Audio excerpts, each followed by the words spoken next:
ప్రశాంతంగా నిద్రపోయేందుకు నీంద్ యాప్లోకి అడుగుపెట్టండి. ఈ క్షణమే నీంద్ యాప్ను డౌన్లోడ్ చేసుకోండి. ఒత్తిడిని తగ్గించి ప్రశాంతమైన నిద్రలోకి మిమ్మల్ని తీసుకెళ్లే చక్కని కథలు, ధ్యాన పద్ధతులు, ఆహ్లాదకర సంగీతాన్ని మీరు నీంద్ యాప్లో మాత్రమే వినండి.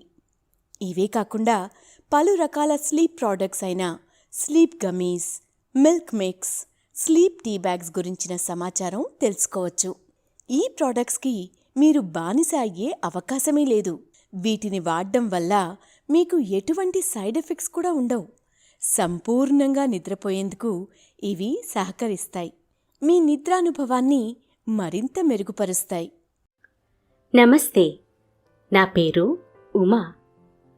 కేశవాదిత్య రచించిన కలువ కొలను అనే కథను మీకు ఇప్పుడు చదివి వినిపిస్తాను. ఓ కొలనులో పుట్టిన 6 అందమైన కలువ పువ్వులు వేరువేరు చోట్లకు తమ ప్రయాణం ప్రారంభిస్తాయి. ఆ ప్రయాణంలో అవి పొందిన అనుభవాన్ని ఇప్పుడు మీకు కథ రూపంలో వినిపించబోతున్నాను.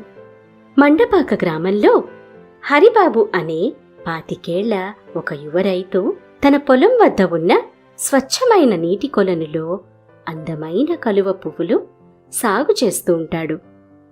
ఈ క్రమంలో ఒక వైశాఖ పౌర్ణమి రోజున ఆ చంద్రుడి నుండి వచ్చే లేలేత వెన్నెల కిరణ కాంతులు ఆ కలువలపై పడతాయి.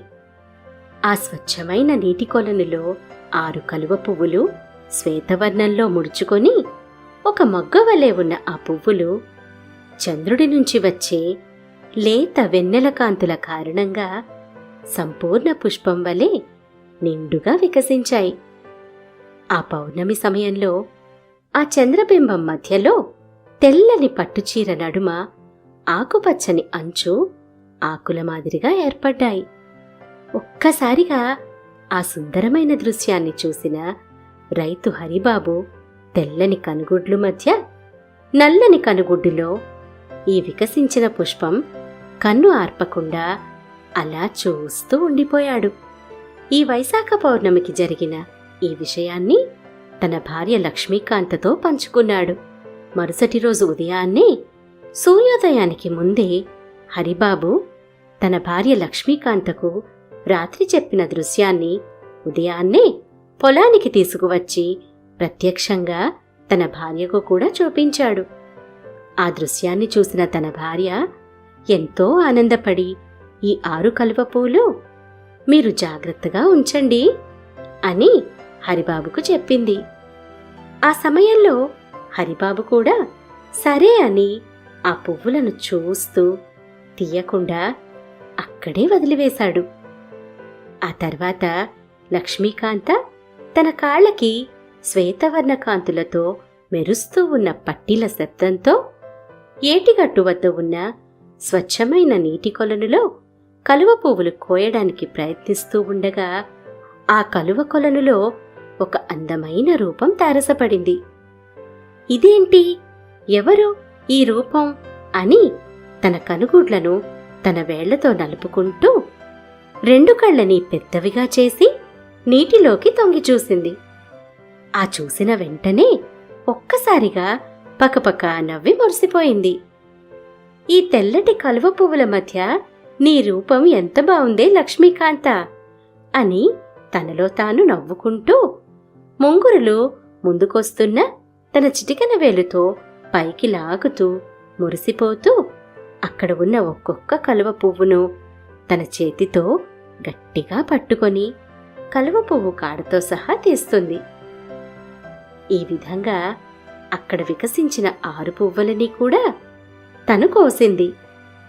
అలా కోసిన తర్వాత ఆ 6 కలువ పువ్వులను తన 5 వేళ్ల చేతి గుప్పెట్లో పట్టుకొని వాటిపై ఉన్న నీటి తుంపర్లను లక్ష్మీకాంత తన చేతితో అటూ ఇటూ విదిల్చసాగింది. దీంతో ఆ 6 పువ్వులు కూడా హాయిగా అటూ ఇటూ ఊగుతూ తమ రేకులకు అంటుకున్న నీటి బొట్టును ఒక్కొక్కటిగా వదిలించుకుంటుంటే ప్రశాంతంగా వికసించి ఉన్నాయి. ఆ 6 పువ్వులను లక్ష్మీకాంత ఎంతో జాగ్రత్తగా రక్షిస్తూ ఆ పొలం ఎదురుగుండా ఉన్న రహదారి మీద, ఆ పచ్చిక బయలు మీద ఉన్న ఒక కొబ్బరి కొమ్మ వేసుకొని అక్కడే కూర్చుని ఉంది. అప్పుడు తన భర్త హరిబాబుతో ఇలా అంటూ, ఏమయ్యా, మన పొలంలో నిండుగా వికసించిన ఈ కలువ పువ్వులు ఎంతో బావున్నాయి. వీటిని నువ్వు జాగ్రత్తగా కాపాడుతావో లేదో అన్న భయంతో నేనే ఆ స్వచ్ఛమైన నీటి కొలనులోంచి తీసి భద్రపరిచాను. హరిబాబు స్పందిస్తూ, వాటిమీద నీకు కలిగిన ప్రేమ, వాటిని నువ్వు జాగ్రత్తగా భద్రపరిచిన విధానం నేను దగ్గరుండి చూస్తున్నాన్లే అని చెప్పాడు. మరి ఇంకేమయ్యా, అక్కడ బోరు వద్ద ఉన్న ఒక బకెట్తో నిండా నీళ్లు పెట్టి తీసుకురా అని తన భార్య లక్ష్మీకాంత హరిబాబుకు చెప్పింది. హరిబాబు పొలంలో పనిచేస్తూ మట్టితో నిండిన కాళ్లతో అతి కష్టం మీద అడుగులు వేస్తూ వెళ్లి ఇత్తడి బకెట్తో నీళ్లు నిండా తీసుకువచ్చి లక్ష్మీకాంత వద్ద వాటిని తీసుకొచ్చి పెట్టాడు. అప్పుడు లక్ష్మీకాంత ఆ 6 కలువ పువ్వుల కొసలు పట్టుకొని ఆ బకెట్ నీళ్లలో ఉంచింది. ఆ బకెట్ నీళ్లలో దాగి ఉన్న ఆ 6 కలువ పువ్వులు కూడా ఒక్కసారిగా తమలో తాము మాట్లాడుకోవడం మొదలుపెట్టాయి. అవి మాట్లాడుకోవడం అక్కడ కూర్చున్న లక్ష్మీకాంతకు తెలియదు. ఇప్పుడు లక్ష్మీకాంత మదిలో ఉన్న ఆలోచన అంతా ఆ పువ్వులను అమ్మడం మీదే ఉంది. అందుకనే లక్ష్మీకాంత ఆ వికసించిన కలువ పువ్వులను తన నల్లని కురుల వలె అత్యంత జాగ్రత్తగా కాపాడుకొని ఒక్కచోటికి చేర్చింది. పరమాత్మ స్వరూపులైన ఆ 6 కలువ పువ్వులు కూడా లక్ష్మీకాంత అమ్మకానికి పెట్టినట్లు గ్రహిస్తాయి. అప్పుడు ఇత్తడి బకెట్ నీళ్లలో చూడడానికి ఒకరినొకరు హత్తుకొని ఉన్నట్లుగా ఉన్న ఆ కలువలు ఈ విధంగా మాట్లాడుకుంటున్నాయి. మన 6గురికి పరమాత్మ జీవం ఇచ్చాడు. అర్ధరాత్రి ఆ పౌర్ణమి ఘడియల్లో మన రెక్కలను విరబూయించాడు. ఇప్పట్నుంచి మనం బతికేది ఒక్కరోజు మాత్రమే. ఈ ఒక్కరోజులో మనం ఎక్కడ ఉంటాము, ఎవరి వద్దకు చేరుకుంటాము అనేదే మన సార్థకతను నిర్ణయిస్తుంది అని మాట్లాడుకుంటూ ఉంటాయి. ఇంతలో రహదారి మీదుగా లక్ష్మీకాంత వద్దకు వెళ్తున్న ఒక రైతు ఆ కలువ పువ్వులను చూసి అక్కడే ఆగిపోతాడు. తన సైకిల్కి స్టాండ్ వేసి ఎదురుగా ఉన్న ఆ ఇత్తడి బకెట్లో కలువ పువ్వుల దగ్గరకు వెళతాడు. ఆ కలువ పువ్వులని చూస్తూ, ఆహా, ఎంత బావున్నాయో ఈ కలువ పువ్వులు, కనీసం ఒక్కటైనా తీసుకెళ్దాం అని మనసులో అనుకొని లక్ష్మీకాంతతో ఇలా అంటున్నాడు. ఈ కలువ పువ్వులు చాలా బావున్నాయి, అన్నిటినీ తీసుకెళ్లాలని ఉంది. కాని నా దగ్గర అంత సొమ్ము లేదు. కనీసం ఒక్క కలువనైనా నేను ఎలాగైనా తీసుకువెళ్ళాలి. ఎంతకిస్తావో ఇచ్చే రేటు చెప్పు అని అడగ్గా లక్ష్మీకాంత, మీరింత ఆసక్తిగా అడుగుతున్నారు కాబట్టి మీకు నచ్చిన రేటు ఇచ్చి తీసుకెళ్ళండి అని చెప్పింది. దీంతో ఆ ఇత్తడి బకెట్ నీళ్లలో ఒకరినొకరు హత్తుకునే విధంగా ఉన్న 6 కలువ పువ్వులు తమలో తాము బెంగపడ్డాయి. ఈ సృష్టిలో పౌర్ణమి ఘడియల్లో జన్మించిన మనం ఒకరినొకరు కలుసుకొని మన 6గురిని కూడా ఒకతనే తీసుకువెళ్ళి ఈ రోజు గడిపేస్తే బావుండు అని ఆ 6 పువ్వులు ఒకరికొకరు చెప్పుకొని బాధపడ్డాయి. కలువ పువ్వులను కొనడానికి వచ్చిన వ్యక్తి ఇచ్చిన డబ్బులను లక్ష్మీకాంత తీసుకుంటుంది. మంచి రేటిచ్చారు బాబూ అని చెప్పి ఓ పువ్వును తీసి ఇవ్వబోతుంది. ఓ కలువను తీయగానే మిగిలిన 5 పువ్వులు జర్రున దగ్గరికి వచ్చేశాయి. ఆ మిగిలిన 5 పువ్వుల రెక్కల మీదుగా ఒక్కసారిగా నీటి తుంపర్లు ఏర్పడ్డాయి. తమ స్నేహితుడు తమని విడిచి వెళ్ళిపోతున్నాడన్న బాధతో కన్నీళ్లు కారుస్తున్నాయా అన్న విధంగా ఆ నీటి తుంపర్లు 5 కలువ పువ్వుల రెక్కల మీద ఏర్పడ్డాయి. ఒక్కసారిగా ఆ దృశ్యాన్ని చూసిన లక్ష్మీకాంత, ఈ 6 పువ్వులు కలిసి ఉంటే ఎంత బావున్నాయో అని తన మనసులో అనుకొని తన చేతిలో ఉన్న పువ్వు వైపు జాలిగా చూస్తూ హృదయంలో కొద్దిపాటి బాధావదనంతో కొనడానికి వచ్చిన రైతుకి కలువ పువ్వును ఇచ్చింది. ఆ కలువ పువ్వును తీసుకొని ఆ రైతు పువ్వును చేత్తో పట్టుకొని సైకిల్ ఎక్కి ముందుకు సాగాడు. దగ్గర్లో ఉన్న గోస్తని నది దగ్గర ఆగి తన సైకిల్ స్టాండ్ వేసి ఆ చేతిలో ఉన్న కలువ పువ్వు ఏటిగట్టు మీద ఉన్న ఒక దిబ్బ మీద ఉంచాడు. తరువాత తన తలకు చుట్టుకున్న తువ్వాలు తీసి ఆ సైకిల్ హ్యాండిల్ మీద పెట్టి గోస్తని నదిలోకి దిగి 3 సార్లు మునిగి తేలాడు. ఒడ్డుకు చేరుకొని తెల్లని దుస్తులు ధరించాడు. తానెంతో ఇష్టపడి కొన్న కలువ పువ్వును ఎక్కడ పెట్టాడో గుర్తురాక అట్టూ ఇట్టూ చూస్తాడు. ఇంతలో ఒడ్డు మీద ఆ పువ్వు అపురూపంగా కనిపిస్తుంది. ఆ తెల్ల కలువ పువ్వును తన చేతిలోకి అపురూపంగా తీసుకొని అక్కడే నదీ తీరాన ఉన్న కేశవస్వామివారి దేవాలయానికి వెళ్ళాడు. ఆ గుడి చుట్టూ ఈ కలువ పువ్వుని చేత పట్టుకొని 3 సార్లు ప్రదక్షిణం చేయసాగాడు. ఆ తర్వాత ఆ గుడి వద్ద ఉన్న కంచు గంటను చేతితో తట్టాడు. గంట మోగిన వెంటనే ఓంకారం శబ్దం వినపడింది. ఆ తర్వాత ముందుకు నడుస్తూ ఆ ఆలయంలో ఉన్న పూజారికి తన చేతిలో రేఖలతో విరబోసి ఉన్న శ్వేతవర్ణంలో ఉన్న కలువ పువ్వును ఇస్తూ, పూజారిగారు, ఈసారి పంటలు బాగా పండాయి, ఊరంతా కూడా సుభిక్షంగా ఉంది, స్వామివారి పాదాల వద్ద ఈ కలువ పువ్వుని ఉంచండి అని పూజారి గారికి ఇచ్చాడు. ఈ విషయాన్ని అంతా విన్న ఆ కలువ పువ్వు స్వామివారి పాదాల చెంత చేరింది. అప్పుడు ఆ మొదటి కలువ పువ్వు తనలో తాను, స్వామి, నా జన్మ ధన్యమైంది, నీ పాదాల చెంతకు చేరాను, ఆ భక్తుని కోరిక నెరవేర్చు స్వామి అని మొరపెట్టుకుంది. నాకు కూడా ఒక కోరిక ఉంది స్వామి, అదేంటంటే నా స్నేహితులు కూడా నీ పాదాల చెంత చేరితే వాళ్ల జన్మ కూడా ధన్యమవుతుంది అని వేడుకుంటూ స్వామి పాదాల చెంత తన రెక్కలను దగ్గరకు చేసుకొని ముడుచుకొని పాదాల దగ్గర ఒదిగిపోయింది. తన పొలం వద్ద కూర్చొని ఉన్న లక్ష్మీకాంత వద్ద ఇంకా 5 వికసించిన కలువ పువ్వులున్నాయి. ఈసారి అటుగా వెళ్తున్న ఒక యువకుడు లక్ష్మీకాంత వద్ద ఉన్న ఇత్తడి బకెట్లో కలువ పువ్వులని చూస్తూ ఎంతో మురిసిపోయాడు. అబ్బా, ఎంత బాగా ఉన్నాయి!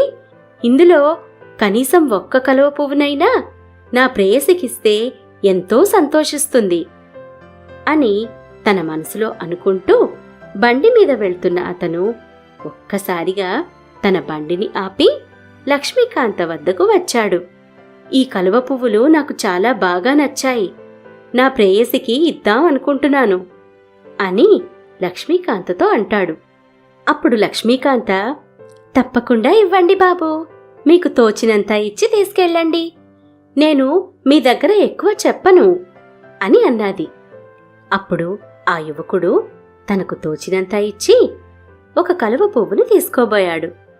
అప్పుడు లక్ష్మీకాంత ఇత్తడి బకెట్ నీళ్లలో ఎంతో దిగులుగా ఉన్న 5 కలువ పువ్వుల నుంచి కుడివైపు వరుసలో చివరన ఉన్న కలువ పువ్వును సుతారంగా పట్టుకొని తన చేతిలోకి తీసుకుంది. మిగతా 4 పువ్వులు కూడా ముడుచుకొని బకెట్లోంచి బయటకు పోతున్న 5వ పువ్వు వైపు దిగాలుగా చూడసాగాయి. లక్ష్మీకాంత 2వ కలువ పువ్వును ఆ యువకుడికి ఇచ్చేసింది. 2వ కలువ పువ్వు తీసుకున్న ఆ యువకుడు చేతితో పట్టుకొని బండిని స్టార్ట్ చేశాడు. అలా కొంత దూరం వరకు ముందుకు సాగాడు. గోస్తని నది వద్ద ఉండమని ముందుగా తన ప్రేయసికి చెప్పాడు. ఆ యువకుడు అనుకున్న విధంగానే తన ప్రేయసి గోస్తని నదీ తీరం వద్దకు చేరుకుంది.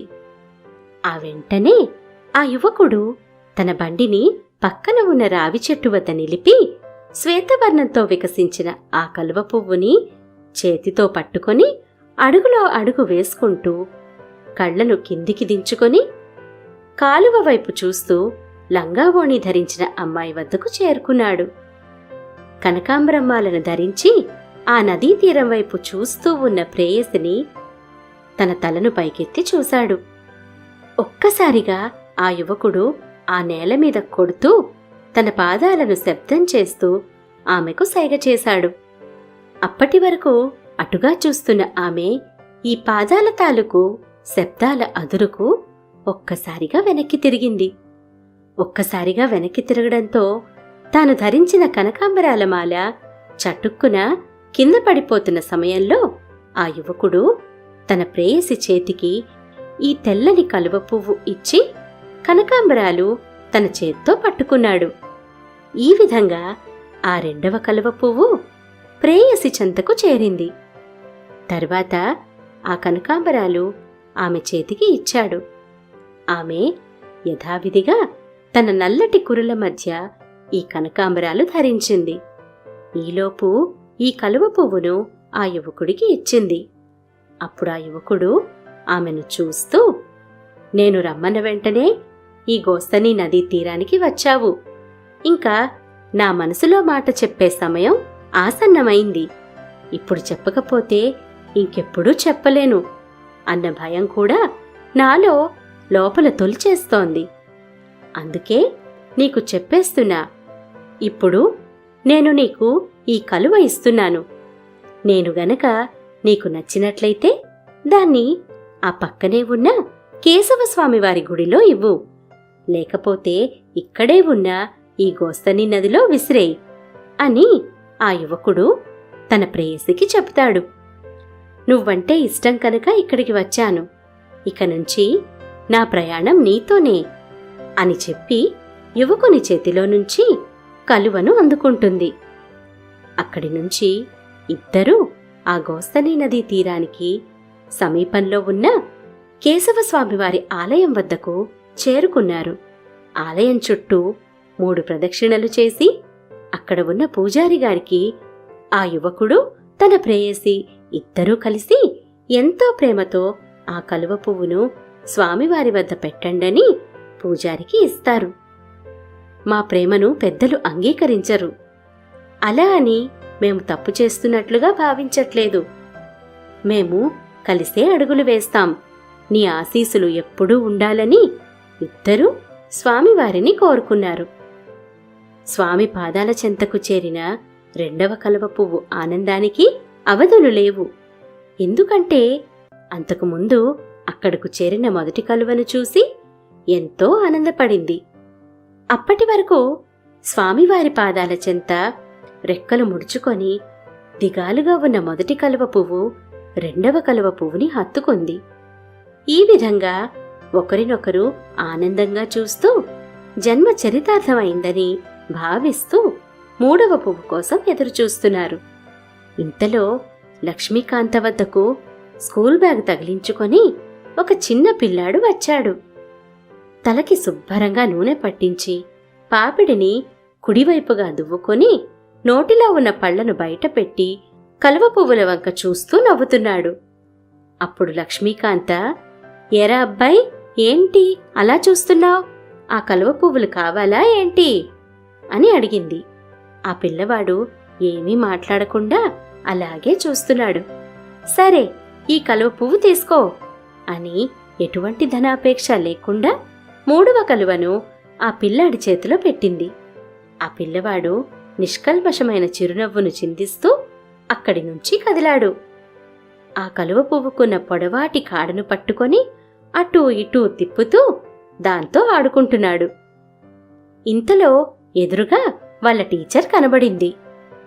ఆవిడ్ని చూడగానే కళ్ళు పెద్దవి చేసుకొని పెదాలను చిరుమందహాసంగా చిందిస్తూ వాళ్ళ టీచర్కి పట్టుకున్న పువ్వుని ఎంతో అపురూపంగా ఇచ్చాడు.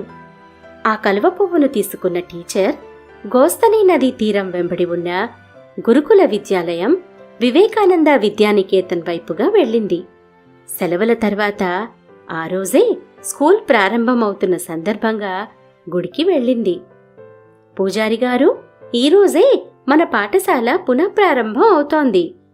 చాలా రోజుల తర్వాత విద్యార్థులు పాఠశాలకు వస్తున్నారు. ఈ విద్యా సంవత్సరం అంతా వాళ్ల భవిష్యత్తు బావుండాలని కోరుతూ ఈ కలువ పువ్వును స్వామివారి పాదాల చెంత ఉంచండి అని పూజారి గారికి నమస్కారం చేసుకుంది. ఇప్పటికే స్వామి పాదాల చెంత ఉన్న 2 కలువ పువ్వులు ఈ 3వ కలువ పువ్వుని చూసి ఎంతో ఆనందపడ్డాయి. ఒకరినొకరు హత్తుకొని వీళ్ల కోరికలన్నీ కూడా నెరవేరాలి అని స్వామికి మొరపెట్టుకున్నాయి. ఆ ఇత్తడి బకెట్ నీళ్లలో ఉన్న మిగిలిన 3 పువ్వులు తమలో తాము మాట్లాడుకుంటున్నాయి. మన ఈ 3 మిత్రులు ఎవరి వద్దకు చేరారో, ఎక్కడ ఉన్నారో కనీసం మనకి ఆచూకీ కూడా తెలీదు. ఆ భగవంతుని దయ వల్ల ఈ ఒక్కరోజు సద్వినియోగమైతే చాలు అని అనుకుంటున్నాయి. ఇంతలో అక్కడే ఉన్న లక్ష్మీకాంత వద్దకు ఒక పండు ముసలాయన వచ్చి, "నువ్వు లక్ష్మీకాంతవు కదూ, మా హరిబాబు భార్యవి కదా?" అని పలకరించాడు. "ఏంటి ఇక్కడ కూర్చున్నావు?" అని లక్ష్మీకాంతను అడిగాడు. "అవును తాత, బాగానే గుర్తుపట్టావు. నేను లక్ష్మీకాంతనే. కలువ పువ్వులను అమ్ముతున్నాను. అందుకనే ఇక్కడ ఉన్నాను తాత" అని లక్ష్మీకాంత అన్నది. అప్పుడు ఆ ముసలాయన లక్ష్మీకాంతను చూసి, "సరే, బావుందమ్మాయ్. మా హరిగాడిని అడిగానని చెప్పు. నేనింకుంటాను. ఈరోజు అసలే మా పెళ్లి రోజు. మా ఆవిడ నా కోసం ఎదురు చూస్తూ ఉంటుంది" అని అక్కడి నుంచి బయలుదేరాడు. పెళ్లి రోజని వినగానే లక్ష్మీకాంత బకెట్ వైపు చూసింది. "తాత, ఇదిగో ఈ కలువ తీసుకెళ్లి అమ్మమ్మకివ్వు" అని వెనక్కి పిలిచింది. తాత ఆమె వైపు కృతజ్ఞతగా చూస్తూ చిరునవ్వు నవ్వి వెళ్ళిపోయాడు. ఇంటికి చేరుకున్న ముసలాయన, "ఏమోయ్, ఎక్కడున్నావు? బయటికి రా" అంటూ అరుస్తున్నాడు. ఆ వెంటనే పక్కింటావిడ స్పందిస్తూ, "తాత, ఈరోజు మీ పెళ్లి రోజట కదా. మీ ఆవిడ పక్కనే ఉన్న కేశవస్వామి గుడికి వెళ్ళింది" అని చెప్పింది. ముసలాయన స్పందిస్తూ, "సరే అమ్మా, నేను కూడా కేశవస్వామి గుడికి వెళ్తాను" అని అన్నాడు.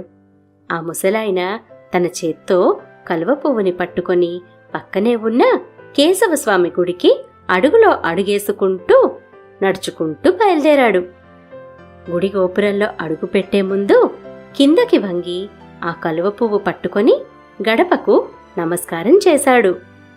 లోపలికి ప్రవేశించిన వెంటనే గుడి చుట్టూ తిరుగుతున్న వాళ్లలో వాళ్ళ ఆవిడను కూడా చూసి మనసులో ఇలా అనుకున్నాడు, "అసలు వయసు మీదకొచ్చినా సరే దీనికి ఓపిక ఏమాత్రం తగ్గలేదు. గుడి చుట్టూ భలే తిరుగుతోంది" అని వాళ్ళ ఆవిడ కట్టుకున్న కొత్త చీరను చూస్తూ సంబరపడిపోయాడు. అక్కడే ఉన్న వాళ్ళ ఆవిడ ఆయన చేతిలో ఉన్న విరబూసిన కలువ పువ్వును చూసి ఎంతో సంతోషపడింది. ఆవిడ ముసలాయన వద్దకు వెళ్ళి, "ఏమయ్యా, ఇన్నాళ్లకు ఓ మంచి పని చేశావు. కేశవస్వామి వారికి పువ్వులిద్దామని ఎంత ప్రయత్నించినా దొరకలేదు. తెచ్చిన ఈ కలువ పువ్వునే స్వామివారికి సమర్పిద్దాం" అంటూ ప్రదక్షిణాలు పూర్తి చేసి ఇద్దరూ ఆలయంలోకి ప్రవేశించారు. "స్వామి, మా ఈ 62 వైవాహిక జీవితంలో ఎన్నో సంతోషాలు, ఎన్నో ఆనందాలు, ఎన్నో ఒడిదుడుకులు ఎదుర్కొన్నాం. అన్నింటినీ కూడా నీ దయ వల్ల దాటి వచ్చాం. చరమాంకం దశలో కూడా హాయిగా గడిచిపోవాలని ఆశీర్వదించు తండ్రి" అని కేశవస్వామిని వేడుకుంటూ తమ చేతులు వణుకుతున్న ఆ కలువ పువ్వు కాడని గట్టిగా పట్టుకొని పూజారికి ఇస్తారు. పూజారిగారు ఆ పువ్వుని స్వామివారి పాదాల చెంత ఉంచారు. ఈ విధంగా 4వ కలువ పువ్వు కూడా స్వామి పాదాల చెంత చేరింది. అంతకు ముందున్న 3 కలువ పువ్వులని చూసి 4వ కలువ పువ్వు ఉద్వేగభరితురాలైంది. లక్ష్మీకాంత వద్ద ఇంకా 2 కలువ పువ్వులున్నాయి. అవి 2 తమలో తాము మాట్లాడుకుంటూ బాధపడుతున్నాయి. మరోవైపు ఎండ పెరుగుతోంది. ఇంకా సూర్యరశ్మి ఎక్కువ అవుతూ ఉండడంతో లక్ష్మీకాంత అక్కడి నుంచి వెళ్ళిపోవాలని భావిస్తుంది. నీళ్లను కొబ్బరి చెట్టు మొదట్లో పారబోసి చేతిలోకి 2 కలువ పువ్వులను తీసుకుంది. మార్గంలో కనిపించిన తమ్ముడు బాలాజీకి ఇచ్చింది. బాలాజీ సైనిక శిక్షణ కోసం బయలుదేరుతున్నాడు. తన చేతికి వచ్చిన అందమైన కలువను స్వామివారికి సమర్పించేందుకు పరుగు పరుగున కేశవస్వామి గుడికి వెళ్తాడు. బాలాజీ కంగారు చూసిన పూజారి ద్వారం వద్దనే ఆపేస్తాడు. ఏమయ్యా బాలు, ఏంటా కంగారు? ఈరోజే ప్రయాణమంట కదా, నిన్ననే మీ నాన్నగారు చెప్పారు. ఉదయాన్నే నీ పేరు మీద పూజ చేశాను, జాగ్రత్తగా వెళ్ళు. దేశ సేవ కోసం వెళ్తున్నప్పుడు అంతా మంచే జరుగుతుంది అని బాలుతో పూజారిగారన్నారు. చేతిలో ఉన్న కలువ పువ్వును పూజారికి ఇస్తూ బాలాజీ తన మనసులో ఇలా కోరుకుంటున్నాడు. స్వామి, నేను దేశ సేవ చేయడానికి వెళ్తున్నాను. మళ్ళీ తిరిగి ఎప్పుడు వస్తానో రానో కూడా నాకు తెలీదు.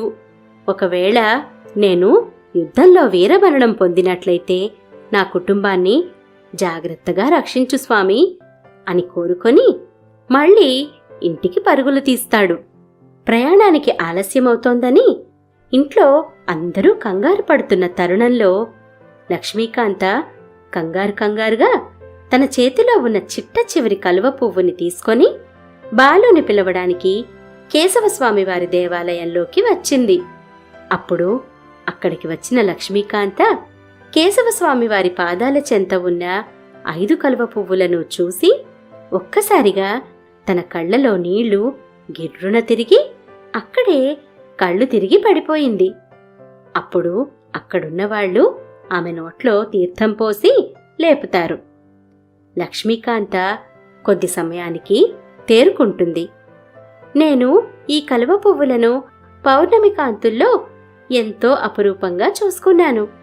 ఈ కలువ పువ్వులన్నీ ఆ భగవంతుని పాదాల చెంత చూసేసరికి నా హృదయం ఒక్కసారిగా ద్రవించిపోయింది అని లక్ష్మీకాంత చెప్తుంది. మరోవైపు ఒకే దగ్గరకు చేరుకున్న కలువలు మరింత ఆనందంగా విరబూశాయి. అవి ఆనందాన్ని వ్యక్తం చేస్తున్నాయి. స్వామివారికి అవి కూడా ప్రార్థనలు చేస్తున్నాయి. ఈ దృశ్యాన్ని చూసిన ఆ పూజారి గారు లక్ష్మీకాంతను పిలిచి, అమ్మా, ఈ సృష్టిలో నీది నాది అంటూ ఏదీ ఉండదు, అంతా ఆ పరమాత్మదే. ఆ కలువల బలమైన కోరికే దేవుని వద్దకు చేరేలా చేసింది. చివరి వరకు కలిసి ఉండాలనే అవి పరితపించాయి. అందుకే కలిసి పుట్టిన ఆ 6 పువ్వులు కలిసే మళ్లీ గంగలోకి చేరిపోతాయి. ప్రస్తుతానికి కేశవుని వద్ద సేద తీరుతున్నాయి అని చెప్పారు. అందరూ సంతోషం వ్యక్తం చేసి స్వామివారికి నమస్కరించి అక్కడి నుంచి బయలుదేరారు.